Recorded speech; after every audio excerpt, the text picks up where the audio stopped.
अस्सलाम वालेकुम किसान वीरों की हाल चाल है। उम्मीद है खरीद नाल हो गए। मौसम की सूरत हाल जी है वो तुहाडे सामने है।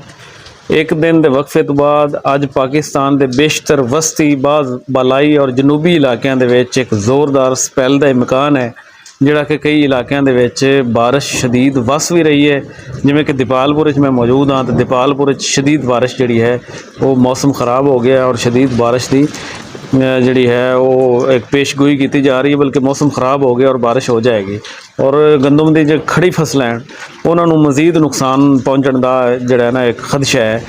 ताज़ा तरीन सूरत हाल के मुताबिक इस वक्त शमाली बलोचिस्तान खैबर पख्तूनख्वा बादल जोड़े हैं वो बन रहे हैं। बलोचिस्तान के बाद शमाली इलाकों के इस वक्त अच्छे खासे बादल जोड़े हैं वो बाद मकामात पर बारिश का सिलसिला भी शुरू हो गया है, जिमें पंजाब हो गया है। शमाली बलोचिस्तान खैबर पख्तूनख्वा और पंजाब खास तौर पर जनूबी पंजाब बलाई सिंध किधरे किधरे हल्की तो दरमियानी बारिश ते और बाज़ मुकामात ते शदीद यालाबारी गड़ा गुड़ा पैण का भी इम्कान मौजूद है। इस दौरान सिंध ते बलोचिस्तान के बेशतर जनूबी इलाकों के मतला साफ मौसम खुश्क रहने का इम्कान मौजूद है। तो अज की अगर असी गल करिए तो दीपालपुर गिरदोनवाज जोड़े ज़िले हैं साहिवाल उकाड़ा पाकपतन इन्हों के बारिश होती पई है और इस टाइम के गंदम भी बिल्कुल पक के तैयार हो गई है और जी नाल आंधी आ रही है वजह गंदम को नुकसान भी हो सकता है।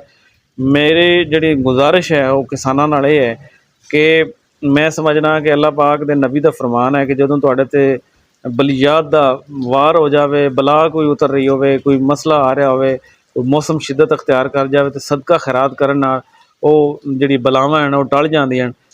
और जोड़ा है जी हुण साडे कोल कणक खड़ी है उनके उत्ते अगर इन्नी बारिश वसती रही और हनेर नाल चलता रहा तो ये बिल्कुल ही कणक जी है ना इन्हूं उल्ली लग जाएगी और साडे बिल्कुल बस च गल नहीं रहेगी और कणक का एक बहुत बड़ा बुरहान आ सकता है। इस वास्ते सदका खैरात करो और अल्लाह पाक तो माफ़ी मंगो और इस मौसम की बहाली की जी है ना दुआ करो। ये 7 तारीख तक महकमा मौसमियात वाले कह रहे हैं भी 7 तारीख तक मौसम इवें रह सकता है और उस तो बाद जो है वेखो यह स्पैल जोड़ा है वो आखिरी स्पैल है। जिमें पिछली वीडियो च मैं तुहानूं दस्सिया भी 2 स्पैल जोड़े मौजूद हैं और अज का स्पैल जोड़ा है जोरदार और गरजदार बिजली भी चमक रही है। और इस टाइम के जोड़ा है मैं तुहानूं मना भी किया कि अपनी फसलों में पानी नहीं लगाना जिसकी वजह नाल नुकसान हो सकता है। दुआ मंगो अल्लाह पाक दे घर और सदका खैरात करो ताकि साढ़े तो मुसीबत टले और असी अपनी पक्की फसल बचा सकीए। मैं उम्मीद करना वीडियो तुहाडे वास्ते फ़ायदेमंद साबित होएगी।